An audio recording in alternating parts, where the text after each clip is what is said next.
बहुत समय पहले राजस्थान के एक छोटे से गांव में पुरनमल नाम के एक भक्त रहते थे। वे भगवान श्री कृष्ण के अनन्य भक्त थे और हर समय भजन कीर्तन में लीन रहते थे। उनका हृदय प्रेम और भक्ति से भरा हुआ था। पुरनमल बचपन से ही धार्मिक प्रवृत्ति के थे। जब वे छोटे थे तो उनकी मां उन्हें श्री कृष्ण की कहानियां सुनाया करती थी। धीरे धीरे उनका मन भक्ति में रम गया।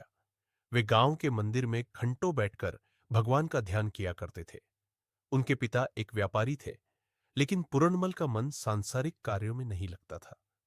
एक दिन गांव में अकाल पड़ गया। लोग भूखे प्यासे रहने लगे, लेकिन पुरनमल का विश्वास अडिग था।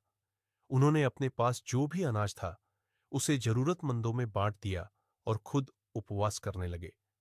उनकी निष्ठा देखकर गांव के कुछ लोग उनका मजाक उड़ाने लगे।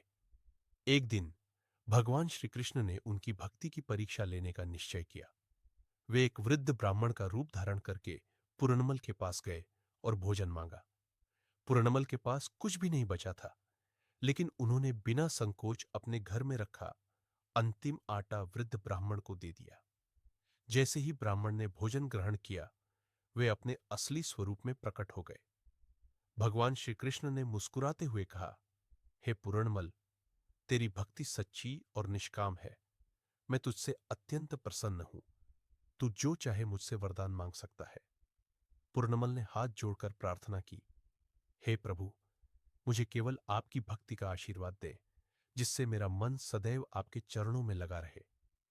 भगवान ने उन्हें भक्ति, प्रेम और आनंद का आशीर्वाद दिया और कहा कि उनकी भक्ति युगों युगों तक लोगों के लिए प्रेरणा बनी रहेगी।